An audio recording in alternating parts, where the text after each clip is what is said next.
ঈদ মানেই আনন্দ, ঈদ মানেই খুশি। আর এই খুশি তখনই পূর্ণতা পায় যখন তা সবার সাথে ভাগাভাগি করা যায়। আলহামদুলিল্লাহ, প্রতিবারের মতো এবারও ঈদকে সামনে রেখে গ্রামের অসহায় এবং নিম্ন আয়ের পরিবারের মাঝে তুলে দেওয়া হয় 160টি ঈদ সামগ্রী। আর এরকম একটি মানবিক কাজে অংশগ্রহণ করেছিলাম আমিও। তো চলুন এবার আপনাদের সাথেও শেয়ার করা যাক। শুরুতেই আমি এবং আমির ভাই চলে আসি স্থানীয় একটি বাজারে এবং এখানে এসে কাকুর সাথে দেখা হয়ে যায়। এরপর সবাই মিলে চলে আসলাম পাইকারি এই দোকানে। যেহেতু অনেকগুলো পণ্য, তাই আগে থেকে অর্ডার করা হয় এবং আমরা যাওয়ার সাথে সাথে কিন্তু সেগুলো আমাদেরকে বুঝিয়ে দেওয়া হয়। এই তো এখন সবকিছু গাড়িতে ওঠানো হবে। শুরুতেই চিনির বস্তা নামানো হচ্ছে এবং গাড়ির উপর থেকে হেল্প করতেছিল আমির ভাই। এরপরে চলে আসলাম লাচ্চা নিতে এবং সবকিছু কিন্তু এখানে 160 প্যাকেট করে রয়েছে। এই তো লাচ্চার প্যাকেজগুলো তুলে নেওয়া হচ্ছে। এরপরে চলে আসলাম গরুর মাংস রান্না করার মশলা নিতে এবং সবকিছু ভালোভাবে বুঝে নিয়ে গাড়িতে উঠিয়ে আমরা সবাই বাসার উদ্দেশ্যে রওনা হলাম। বাজারের পর্ব শেষ করে আমরা চলে আসি প্যাকেজিং করতে এবং এবারের ঈদ সামগ্রীতে ছিল 1 লিটার তেল, 1 কেজি চিনি, 1 কেজি লবণ এবং একটি সাবান, একটি লাচ্চা সেমাইয়ের প্যাকেট এবং একটি গরুর মাংস রান্না করার মশলার প্যাকেট। প্রতিটি পণ্যের পরিমাণ সমান রেখে প্যাকেটে ভরা হয় যাতে প্রতিটি পরিবার সমানভাবে ঈদ সামগ্রী পায়।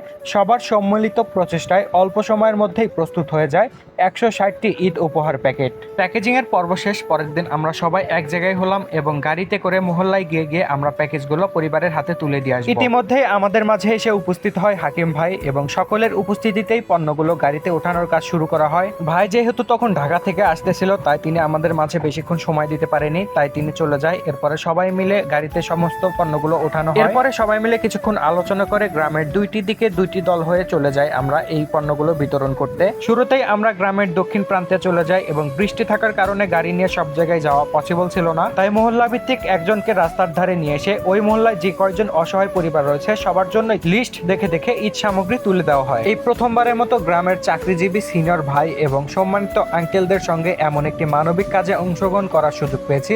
পুরো কার্যক্রমেই তাদের আন্তরিকতা, দায়িত্ববোধ এবং মানুষের প্রতি ভালোবাসা আমাকে মুগ্ধ করেছে। শুধু কাজ করাই নয়, তাদের কাছ থেকে অনেক কিছু শেখারও সুযোগ হয়েছে। কিভাবে সমাজের মানুষের জন্য একসাথে কাজ করতে হয়, কিভাবে পরিকল্পনা করে একটি উদ্যোগ সফল করতে হয় এবং কিভাবে মানুষের মুখে হাসি ফোটানোর জন্য নিঃস্বার্থভাবে এগিয়ে আসতে হয়, এইসব বিষয় তাদের কাছ থেকে শিখেছি এবং দেখেছি।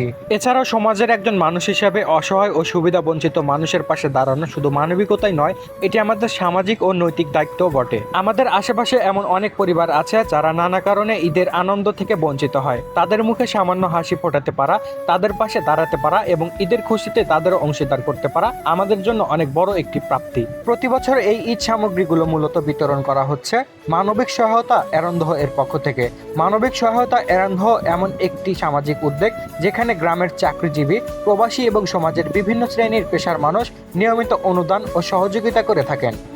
তবে এটি শুধু ঈদ সামগ্রী বিতরণের মধ্যেই সীমাবদ্ধ নয়, এটি গ্রামের অসহায় ও সুবিধা বঞ্চিত মানুষের কল্যাণে কাজ করা একটি মানবিক উদ্যোগ। কখনো কোনো অসহায় পরিবারকে স্বাবলম্বী করার লক্ষ্যে ছাগল কিনে দেওয়া, কখনো জরুরি প্রয়োজনে নগদ অর্থ সহায়তা করা, আবার শিক্ষার্থীদের পড়াশোনার সুবিধার্থে প্রয়োজনীয় শিক্ষা উপকরণ কিনে দেওয়া কিংবা অন্যান্য সামাজিক ও মানবিক সহায়তা প্রদান করা হয়। আজকের এই ঈদ সামগ্রী বিতরণের ভিডিওটি কেবল লোক দেখানোই নয়, বরং আমরা চাই এই ভিডিওটি দেখে সমাজের আরও মানুষ মানবিক কাজে এগিয়ে আসার অনুপ্রেরণা পাক।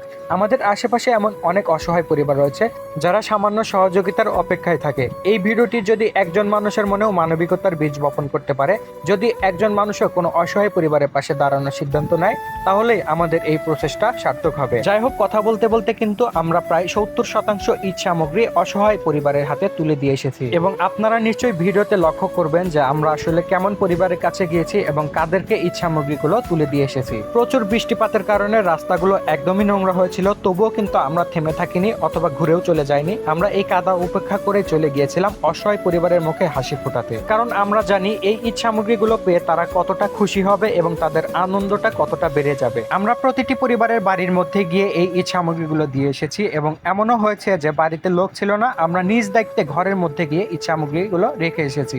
এই তো অবশেষে ঈদ সামগ্রীগুলো বিতরণ করা শেষ হয়েছে এবং প্রায় সন্ধ্যা হয়ে গেছে। তবে এই অভিজ্ঞতাটা আমার জন্য স্মরণীয় থাকবে। আমি কৃতজ্ঞ যে এমন একটি সুন্দর এবং মানবিক উদ্যোগের ক্ষুদ্র অংশ হতে পেরেছি। আশা করি ভবিষ্যতেও এই ধরনের সামাজিক ও মানবিক কাজে নিজেকে সম্পৃক্ত রাখতে পারবো।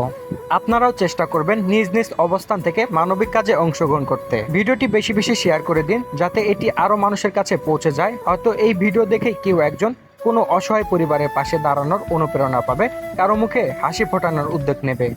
তো এই ছিল আজকের ভিডিও। দেখা হবে পরবর্তী কোনো ভিডিওতে। সবাই ভালো থাকবেন, সুস্থ থাকবেন। আল্লাহ হাফেজ।